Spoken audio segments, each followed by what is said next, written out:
Assalamualaikum warahmatullahi wabarakatuh.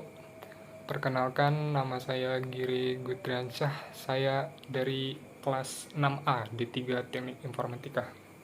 Jadi, adapun tujuan dari pembuatan video ini ialah untuk memenuhi tugas dari mata kuliah percakapan antar persona yang diampu oleh Ibu dosen Elvi Rahmani. Jadi, dalam tugas kali ini yaitu melakukan tugas public speaking selama 5 menit. Adapun topik yang saya ambil yaitu adalah stoikisme, ya, filsafat stoikisme.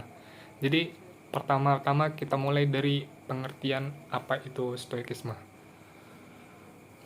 Stoikisme adalah suatu aliran filsafat yang berasal dari Yunani kuno dan Romawi kuno, yang didirikan oleh Zeno dari Citium pada abad ketiga Masehi.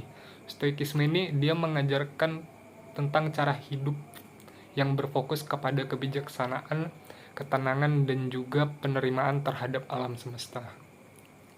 Dalam stoikisme ini dianggap bahwa manusia dapat mencapai kebahagiaan dan juga ketenangan dengan memahami dan hidup selaras dengan tatanan alam semesta yang rasional.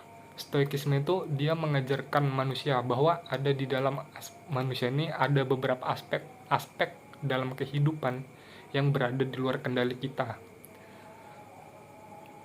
Seperti peristiwa eksternal, tindakan orang lain, apa respon orang lain terhadap kita dari hal yang kita lakukan. Namun kita juga memiliki kendali penuh terhadap faktor internal atau faktor yang berada di dalam kendali diri kita, seperti tindakan kita, cara kita berbicara, bagaimana kita merespon terhadap tindakan orang lain yang dilakukan terhadap kita. Dalam stoikisme ini terdapat beberapa prinsip, kalau tidak salah tuh ada 6 atau 7. Tapi di sini saya akan membahas 3 prinsip utama yang ada di dalam aliran stoikisme. Jadi prinsip yang pertama itu adalah yang pertama adalah acceptance of fate, yaitu penerimaan takdir.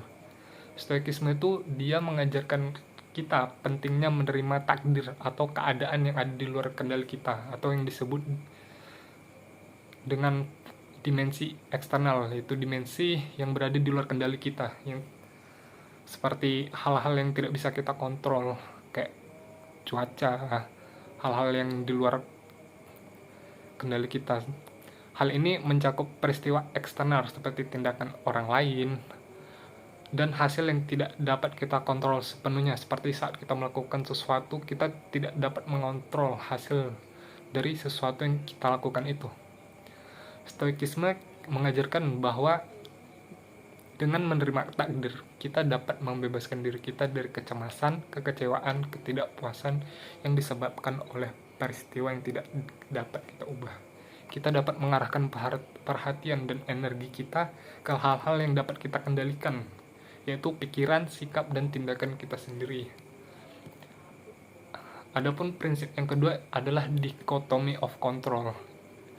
Dalam stoikisme itu, dikotomi kendali adalah konsep yang penting. Ini dia mengacu kepada pemisahan. Jadi stoikisme ini dia membagi definisi kehidupan tuh menjadi dua dimensi. Yang pertama itu dimensi internal dan juga dimensi eksternal. Dimensi internal, jadi pengertian dari dimensi internal adalah hal-hal yang berada di dalam kendali kita atau kontrol. Kita memiliki kontrol penuh atas hal-hal tersebut.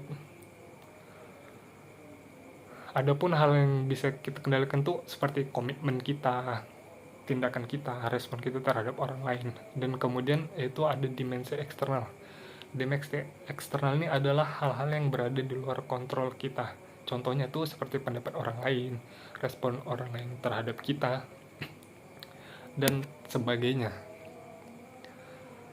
Stoikisme itu mengajarkan bahwa kita tidak dapat mengendalikan peristiwa eksternal atau tindakan orang lain, tetapi kita dapat mengendalikan hal-hal yang bisa kita kendalikan penuh, seperti yaitu faktor internal.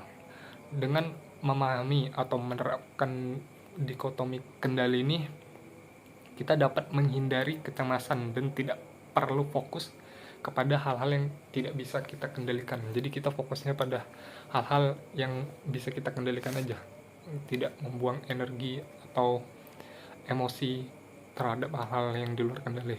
Dan itu prinsip yang ketiga itu adalah virtue of ethic atau keutamaan moral. Stoikisme itu memberikan penekanan yang kuat pada pengembangan keutamaan moral karakter yang baik. Keutamaan-keutamaan ini meliputi kebijaksanaan, keberanian, keadilan, keteraturan. Dan Stoikisme mengajarkan bahwa keutamaan adalah satu-satunya kebaikan sejati dan sumber kebahagiaan yang abadi dalam kehidupan sehari-hari. Kita diharapkan untuk berupaya mengembangkan dan mewujudkan keutamaan-keutamaan ini dalam setiap tindakan dan interaksi kita. Adapun tujuan dari stoikisme itu adalah untuk mencapai kebahagiaan dan ketenangan batin, karena kita menaruh atau meletakkan kebahagiaan kita tuh kepada di faktor internal, yaitu faktor yang ada di dalam kendali kita. Artinya kita mencapai kebahagiaan ketika kita melakukan sesuatu dan sesuatu tersebut sesuai dengan kehendak atau sesuai dengan kehendak kita, sesuai dengan ekspektasi kita.